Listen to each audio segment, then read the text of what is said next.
The elevator only goes down. That's the first thing they tell you when you're hired at the Infernal Grand Hotel. Not welcome aboard or here's your uniform. Just 3 words delivered by a man whose shadow moves independently of his body. Elevator only descends. I didn't understand what that meant until my first shift when I watched a guest press the button for the lobby and the elevator plummeted past the ground floor, past the basement, past levels that shouldn't exist in a building that from the outside only has 7 stories. The digital display cycled through negative numbers, 1, 2, 3, and then it stopped showing numbers at all. Just symbols I didn't recognize, symbols that hurt to look at. My name is Chen, and I've worked the night desk at the Infernal Grand Hotel for 3 months. That's longer than most people last. The average employment duration here is 2 weeks before workers either quit, disappear, or have what management delicately calls a terminal violation of protocol. The hotel sits at the corner of Salvation Street and Perdition Avenue, a corner that doesn't appear on any map in a city district, that shifts its location depending on who's looking for it. From the outside, it looks like any upscale boutique hotel Art Deco facade. Golden revolving doors, a doorman who never blinks. But appearances, as I've learned, are just the first lie of many. The hotel has rules, 66 of them to be exact. They're printed in a leather-bound manual that smells like sulfur and old blood. Some rules make sense. Some seem like jokes. But every single one is written in consequence. Follow them, and you might survive your shift. Break them and... well, we're required to keep the lost and found box for abandoned employee possessions prominently displayed behind the desk. It serves as a warning. Welcome back to the channel Night Shift Survivors. Before we dive into the absolute nightmare that is my employment at the Infernal Grand Hotel, I need to know, have any of you worked jobs with weird rules? Drop your location in the comments and tell me the strangest workplace policy you've ever encountered, because I promise you, nothing compares to this. If you're enjoying the horror, hit that like button, subscribe if you haven't already, and get comfortable. This is going to be a long shift, and you're coming with me. Trust me, you don't want to be alone for this one. 3 months ago, I was desperate. Fresh out of college with a communications degree that turned out to be worth slightly less than the paper it was printed on.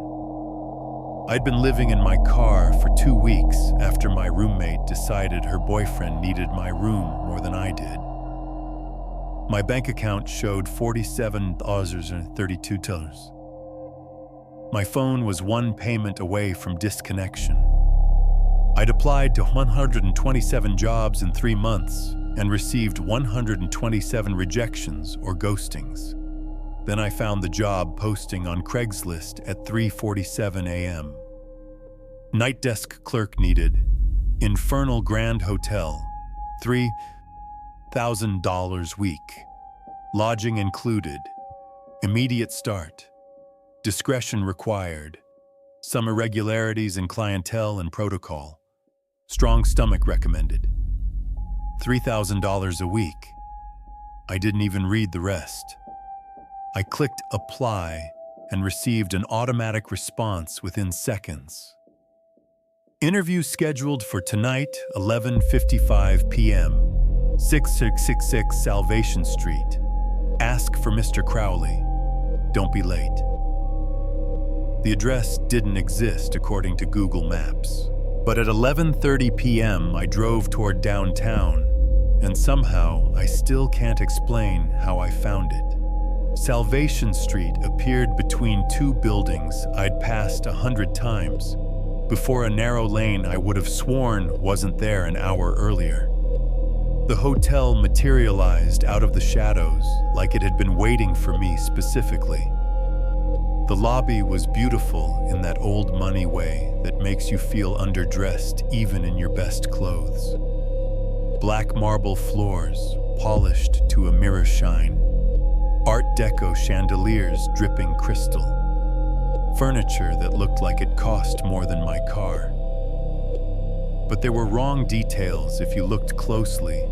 The chandelier crystals cast shadows that didn't match their shapes. The grandfather clock in the corner ran backward. The paintings on the walls showed scenes that changed when you weren't looking directly at them. Mr. Crowley sat behind the reception desk, a thin man in a three-piece suit the color of dried blood. His smile showed too many teeth, not in the sense that his teeth were large, but in the sense that there were simply too many of them packed into his mouth in rows like a shark. "Miss Chen," he said my name, somehow a threat. "Punctual. That's good. Punctuality matters here. Time works differently after midnight, you see." The interview lasted 4 minutes. He asked 3 questions. Can you follow instructions without asking why? Do you have family who would come looking for you? Are you afraid of the dark? I answered yes, no, and not really. I was lying about the last one, but I needed the job.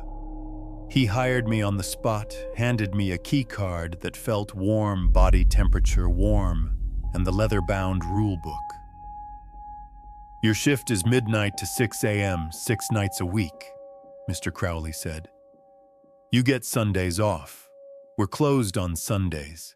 Even damnation needs a day of rest." He found this hilarious. I didn't. He showed me to my room, 305 third floor, which would serve as both lodging and liability. "If you need to escape during your shift," he explained, "your room is a safe zone, mostly. Don't invite anyone in. Don't accept any gifts left outside your door. Don't look under the bed." That was 3 months ago. I've broken 2 rules since then. Minor ones. I survived, but I carry the scars, one on my left palm that looks like a brand, another on my shoulder, that isn't visible but hurts whenever someone lies in my presence. Tonight is different, though. Tonight, I'm going to break the most important rule of all, and I'm going to tell you what happens. The trouble started at 12:47 a.m. on a Tuesday, the same time it always seems to start. I've noticed there's something about that specific moment after midnight when reality gets thin, when the barriers between what should be and what shouldn't be start to fray. A man walked through the revolving doors. That wasn't unusual. Guests arrived at all hours, and our clientele was diverse. I'd checked in a woman whose reflection aged 70 years in the time it took her to sign the register. A businessman whose briefcase whispered in a language that made my ears bleed. A couple who held hands but whose fingers passed through each other like smoke. But this man was different. He looked normal. Aggressively, suspiciously normal. Khaki pants, blue polo shirt, sensible haircut, wedding ring. The kind of guy you'd see at a Costco on a Saturday morning and immediately forget. In a hotel where normal didn't exist, his normalcy was the most abnormal thing about him.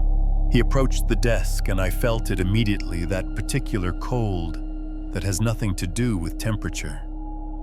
The kind of cold that starts in your bones and works its way out. "Checking in," he said. His voice was pleasant, Midwestern accent. The voice of someone who says "Opie" when they bump into things. "Reservation under Peterson, James Peterson." I pulled up the system, an ancient DOS-style interface that predated Windows by several generations. The monitor had a crack in the shape of a pentagram. Coincidence, supposedly. No reservation under Peterson. "I'm sorry, sir, but I'm not seeing." Check again. Still pleasant. Still smiling. But his eyes hadn't blinked once since he walked in. I'd been counting. 37 seconds without blinking. I checked again. Still nothing. "Sir, I'm really not finding anything. Are you sure you booked with us? There's a Holiday Inn Express about..." "I'm exactly where I'm supposed to be," James Peterson said. His smile widened. Too wide. The corners of his mouth extending past where they anatomically should. "And you're going to give me room 313. Room 313. My blood turned to ice water. I'd read the rule book front to back 17 times, and rule number 28 was burned into my memory. Room 313 is always vacant. Room 313 must remain vacant. If a guest requests room 313 specifically by number, do not acknowledge that the room exists. If they insist, call Mr. Crowley immediately. Do not under any circumstances issue a key to room 313. The occupant must never return."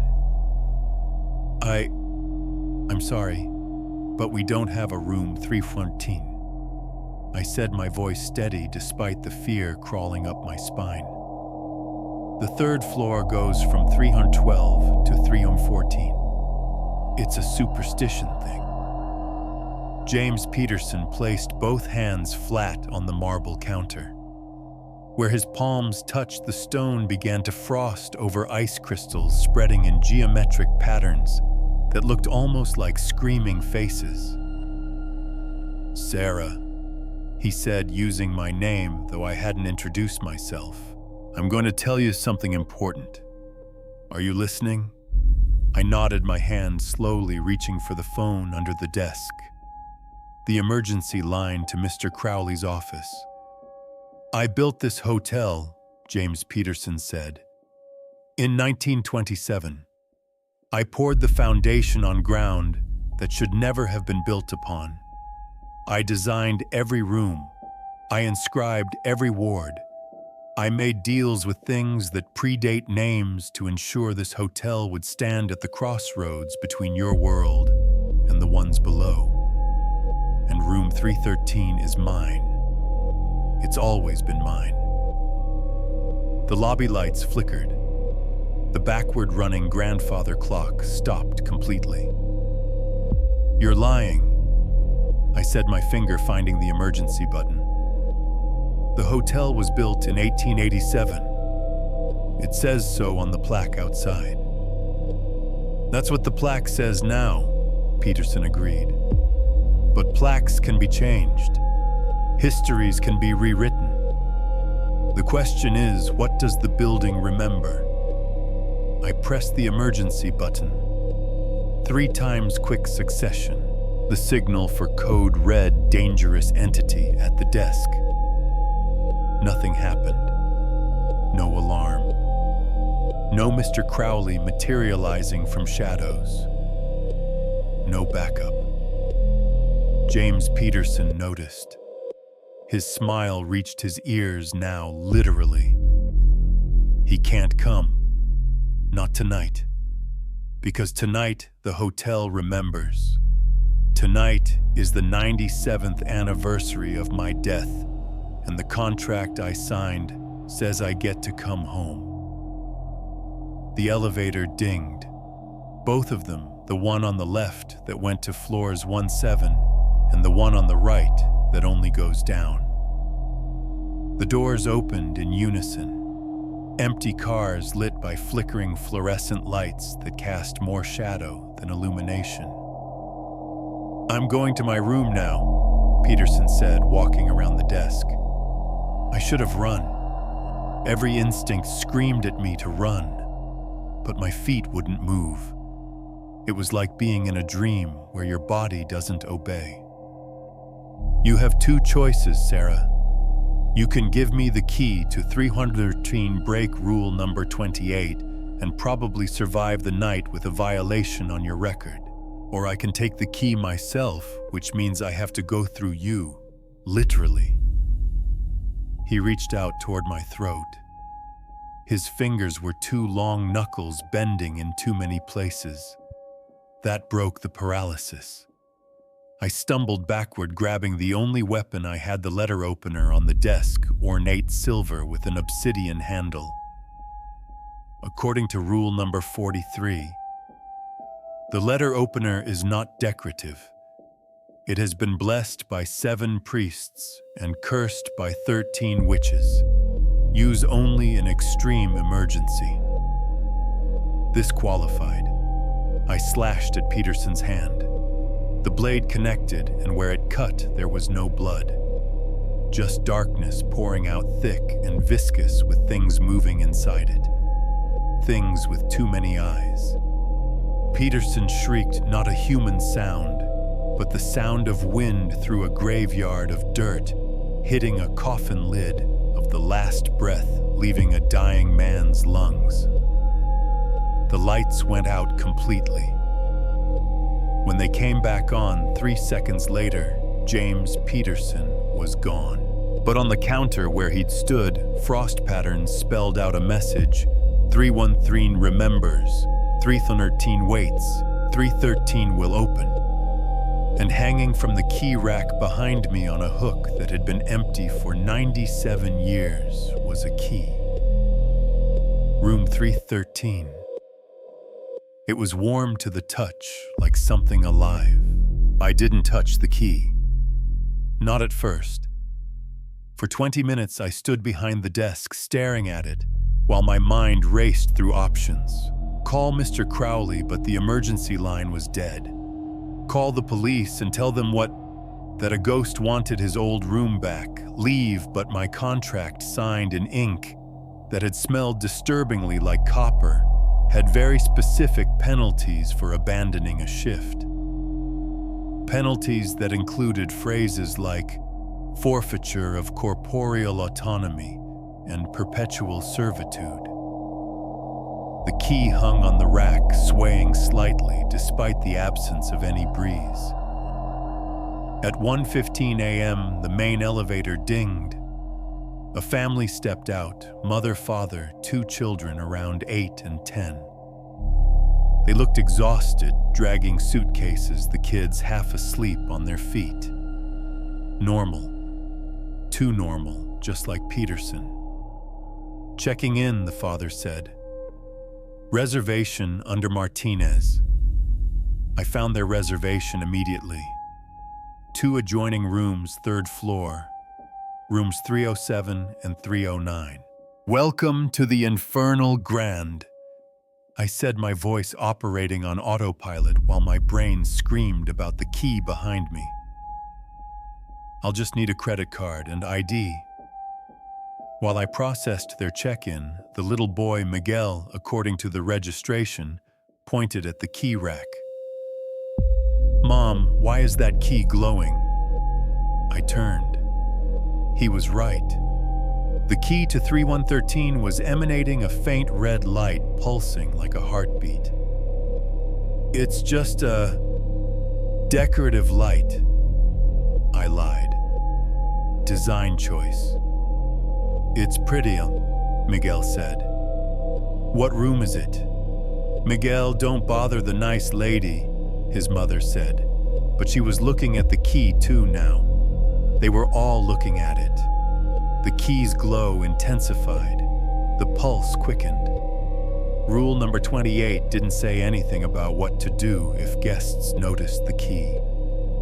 The rules assumed 313 would remain secret, hidden, forgotten. But now it was announcing itself, calling attention, like a wound that wouldn't stop bleeding. I handed the Martinezes their keys, regular plastic key cards that worked on magnetic locks.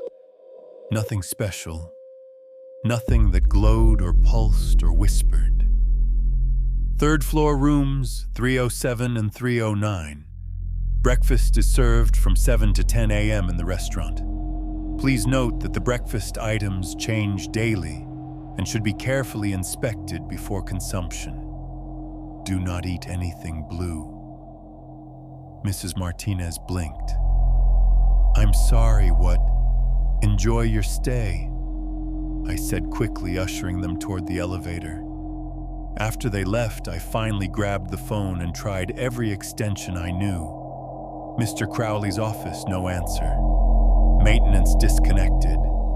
Housekeeping busy signal that sounded like someone screaming very far away. Management, a recorded message in a language I didn't recognize, each word feeling like insects crawling in my ears. I was alone. At 1:47 a.m. that damn time again, I heard footsteps on the stairs. Not the main staircase guests used, but the service stairs behind the desk. The ones that were supposed to be locked. The ones that were supposed to only go up to the employee areas, not down to the sub-basements. The door opened. A woman stepped through. She wore a maid's uniform from the 1920s, black dress, white apron, a small cap pinned to gray hair, pulled into a severe bun. Her eyes were kind but sad, and unlike Peterson, she didn't radiate wrongness. She felt old, worn like a well-read book.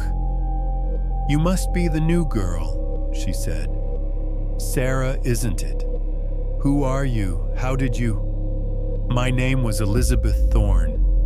I worked here from 1925 to 1927. I was the head housekeeper. She moved closer to the desk. I noticed she didn't cast a shadow. I died on October 13th, 1927 in room 313. James Peterson killed me. He killed all of us. All of you. The original staff, 23 people. He said it was necessary, that the hotel needed blood to truly open, blood and souls. We've been here ever since, cleaning rooms that never stay clean, changing sheets that are always stained, serving guests who are already dead and don't know it yet. She pointed at the glowing key. He's back because he thinks it's time to collect what he's owed. The hotel was his life's work, but it cost him everything. His marriage, his fortune, his sanity. When he died alone in room 313, surrounded by ritual circles and contracts written in languages that hurt the eyes. He bound himself to this place thinking he'd live forever. But he died anyway. Everyone dies eventually, dear. Even the devil keeps his contracts. Elizabeth moved around the desk, standing beside me. Up close, I could see through her, slightly see the wall behind her ribs. But Peterson made a deal. 97 years. That's how long he had to wait. And tonight that wait ends. Tonight he thinks he can reclaim the hotel, undo his death, finish what he started. What did he start? Elizabeth's expression darkened. He was building something in room 313. A door. Not to hell. Hell is too structured, too organized. He was building a door to the places between places. The gaps in reality where things that shouldn't exist wait for invitation. If he opens that door now with everything he's learned from 97 years of being dead, with all the knowledge he's accumulated in the dark. She didn't finish. She didn't need to. So what do? I asked. You have two options, Elizabeth said, echoing Peterson's earlier words. You can refuse to give him the key, refuse to acknowledge room 313 exists. Eventually, dawn will come. His window will close. He'll have to wait another 97 years. The hotel will be safe. What's the second option? You go to room 313 yourself. You see what he left there, and you decide if the hotel is worth saving or if some buildings should be allowed to fall. A scream echoed from upstairs. Third floor. A child's scream. Miguel. I ran for the stairs, Elizabeth floating beside me, her presence cold but not threatening. We reached the third floor in seconds. The hallway was wrong. The carpet pattern had changed. Instead of the burgundy and gold geometric design, it showed images. Faces. Mouths open in silent screams. The Martinez family stood outside room 313. Not 307 and 309 where they were supposed to be. Room 313, which had a door now solid wood with brass numbers that shone like fresh wounds. The door was open. Miguel stood in the doorway, staring inside, his eyes wide and vacant. His sister held his hand, also staring. Their parents stood behind them, frozen, unable to move or speak or look away. "He's showing them," Elizabeth whispered. "Showing them what's inside. If they look too long, they'll walk in. And if they walk in, they become part of it. Part of the door, part of the opening." I grabbed Miguel's shoulder, trying to pull him back. He was ice cold, his skin like frozen meat. "Miguel, look at me." He didn't respond. None of them did. They were entranced, watching something I couldn't see from this angle. Inside room 313, I heard James Peterson's voice. "Welcome, welcome. Don't be afraid. It's beautiful, isn't it? The space between spaces. The nothing that is everything. Come closer. Come see. Come through." I had seconds to decide. I could pull them back, try to break the trance, save this family, and damn whatever Peterson was doing inside that room. Or I could look inside myself, see what 97 years of waiting had built, see what he wanted to open. Elizabeth touched my shoulder, her hand passed partially through, and I felt what she felt, 97 years of cleaning up after horrors of watching guests arrive and never leave, of knowing that this hotel sat on a wound in the world, and her death had made that wound worse. "He used my blood," she said. "Mine and the others. 23 people. We maintain the wards, keep the worst things out. Keep the hotel from collapsing into itself. But if he opens that door, our deaths won't matter. Everything we've held back will come through." I took a breath, made my choice. I walked past the Martinez family, stepped through the doorway of room 313, and saw what James Peterson had been building for 97 years. The room wasn't a room.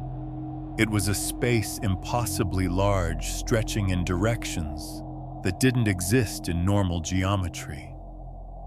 The walls were made of doors, thousands of them, millions, all different styles and eras and materials. Ancient wood, modern steel. Doors that looked organic, made of something that breathed. Doors that were pure light. Doors that were absence holes in reality. And in the center of this impossible space stood James Peterson, no longer pretending to be human. He was tall now, 8 feet or more, his body elongated and wrong. His arms had too many joints. His smile wrapped around his entire head. Behind him, the largest door, ornate, carved from black stone, covered in symbols that hurt to read, stood slightly ajar. "Sarah." He said my name stretched into 3 syllables. "You came. I'm glad. You should see this. You should witness what comes next. The Martinez family, I said. Let them go. They came to my door. Curiosity brought them. Curiosity is a form of invitation. Everything here requires invitation. He gestured to the enormous door behind him. This is my masterpiece. 97 years I've refined it, perfected it. When this door opens fully, your world and the spaces between will merge. Purgatory will have a physical location. The hotel will become what it was always meant to be, a crossroads, a nexus, a place where everything meets and nothing is separate. You'll kill everyone. I'll elevate everyone. No more wondering what comes after. It will all be here now, simultaneous. His smile widened further. And you get to choose Sarah. Pull that family back. Close my door. Save the world from enlightenment. Or step aside. Let it happen. See what wonders await. Behind me, I heard Miguel's small voice. It's so beautiful. He was starting to walk forward. I did the only thing I could think of. I grabbed the key from my pocket. The key to room 319 that had appeared on the rack, glowing and pulsing, and I threw it as hard as I could at the massive black door behind Peterson. The key never reached the door. It stopped in midair, suspended, rotating slowly. Then it began to glow brighter red light, intensifying until it was painful to look at directly. What are you? Peterson started, then stopped. His expression shifting from triumph to confusion to something that might have been fear. The key exploded, not with force or sound, but with absence. It created a void, a space where light and sound and reality couldn't exist. The void expanded rapidly, consuming the doors nearest to it, unmaking them. They didn't break or burn. They simply ceased to have ever existed. No! Peterson lunged for the void, trying to close it to stop it. You don't understand. That key was the anchor. It held the room together. It held me together. I know, I said. Elizabeth told me. And she had in those final seconds before I'd walked into the room. The key to 313 wasn't just a key. It was Peterson's phylactery, the object that bound his soul to this place. As long as the key existed, he could maintain his claim on the room, on the hotel, on his interrupted destiny. Destroy the key, destroy the anchor. Destroy the anchor, and everything Peterson had built would collapse.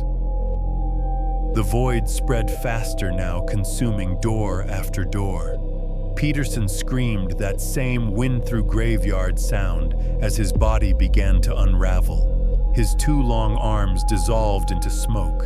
His stretched smile came apart at the seams. 97 years, he wailed. 97 years. Should have used them better, I said. I grabbed Miguel's hand, solid now, warm, no longer ice-cold, and pulled. The trance broke.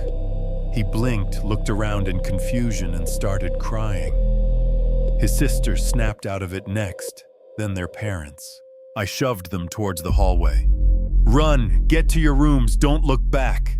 They ran. The void had consumed half the doors now, and it was accelerating. Peterson was barely visible, just a shadow of what he'd been desperately clawing at the black door, his masterpiece, the culmination of everything.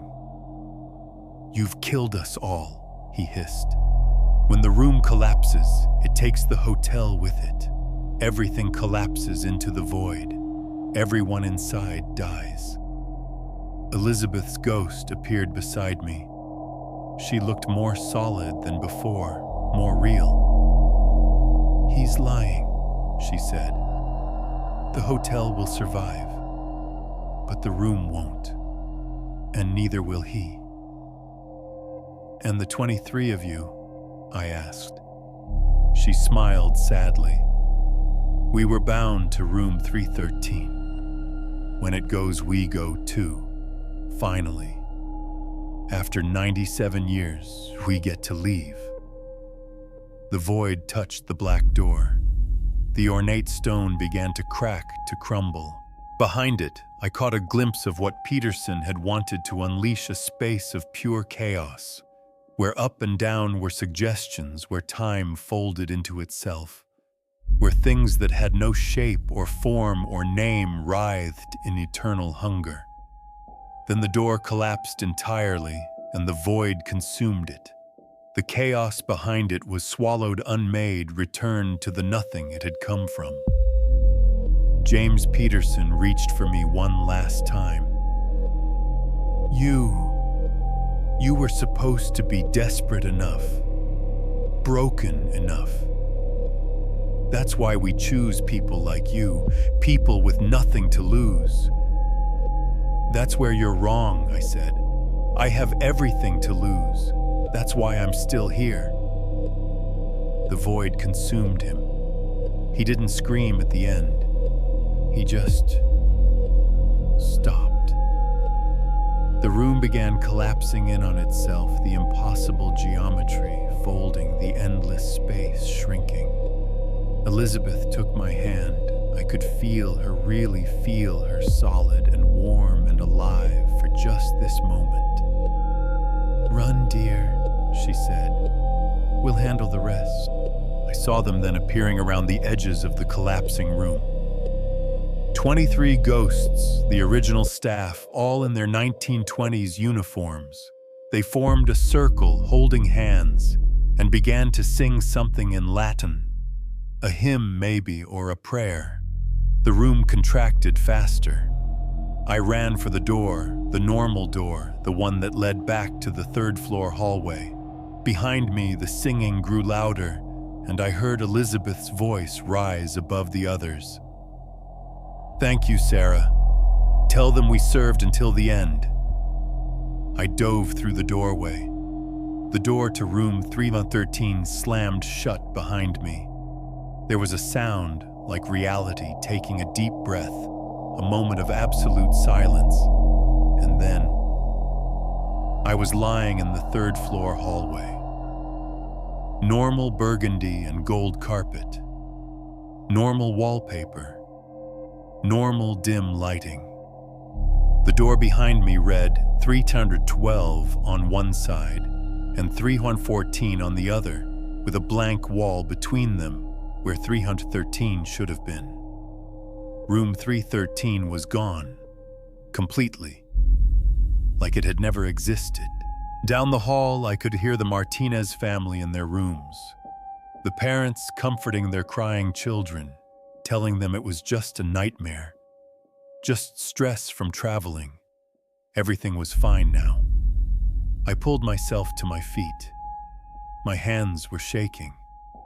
The brand on my left palm, the scar from the other rule I'd broken, was glowing faintly warm. It didn't hurt anymore. The service stairs door opened. Mr. Crowley stepped out looking perfectly composed in his blood-red suit. He surveyed the hallway, noted the absence of room 313, and nodded slowly. Well, he said, that's one way to handle a code red situation. Unorthodox, but effective. The emergency line didn't work, I said. It wasn't supposed to. This was your test, Miss Chen. We needed to know if you were management material. He smiled that too many teeth smile. Congratulations. You're promoted. $5,000 a week. Your own office. And you get to help write the new rules. There's a new rule, I asked. Just one, Mr. Crowley said. Rule number 67. If a guest requests a room that doesn't exist, believe them.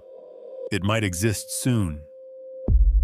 He walked back down the service stairs, humming something that sounded like an inverted hymn. I stood alone in the hallway, the brand on my palm, cooling, and wondered what I'd really saved. I didn't go back to the desk immediately. Instead, I sat on the third-floor hallway floor for 15 minutes back against the wall, where room 313 used to be. The wall was warm like the lingering heat from a body, or from 23 souls finally released. Eventually, I made my way downstairs. The lobby looked the same as always, beautiful wrong, filled with shadows that moved independently. But something was different. Lighter, maybe.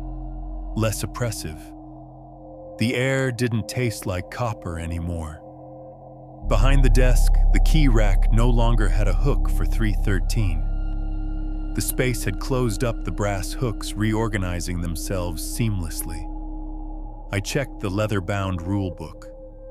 Rule number 28 was gone. The page was there, but blank, cream-colored paper with no text, like it had never been written, like room 313 had never existed. But the lost and found box behind the desk had 23 new items in it. I opened it carefully.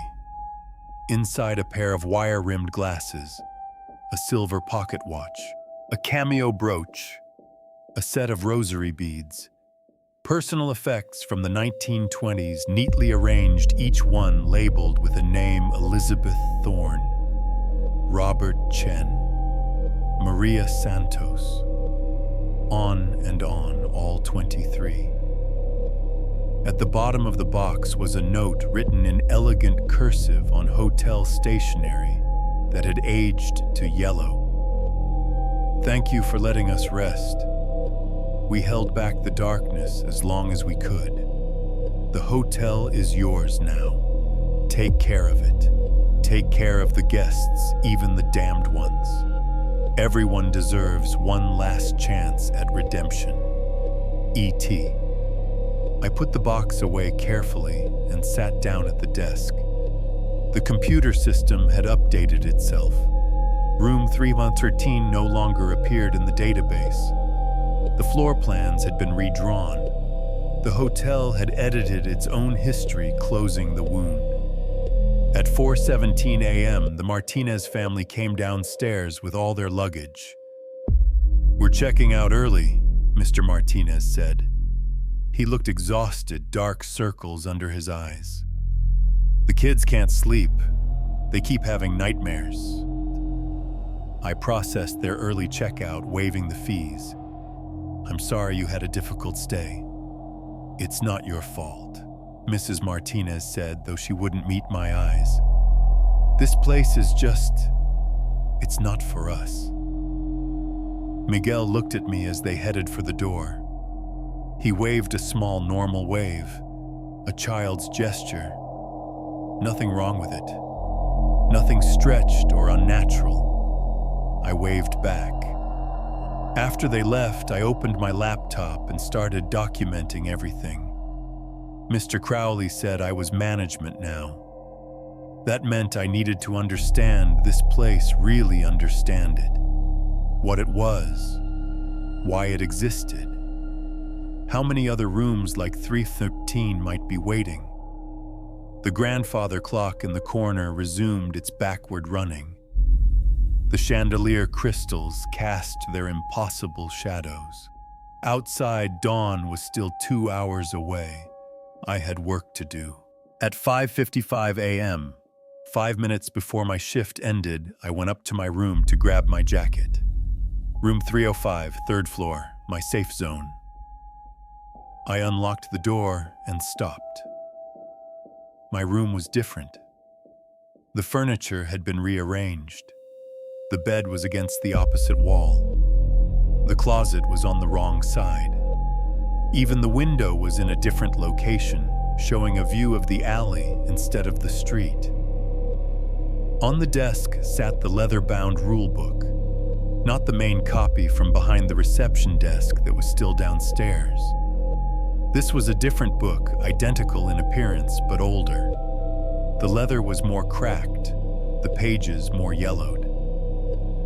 I opened it. The rules were different.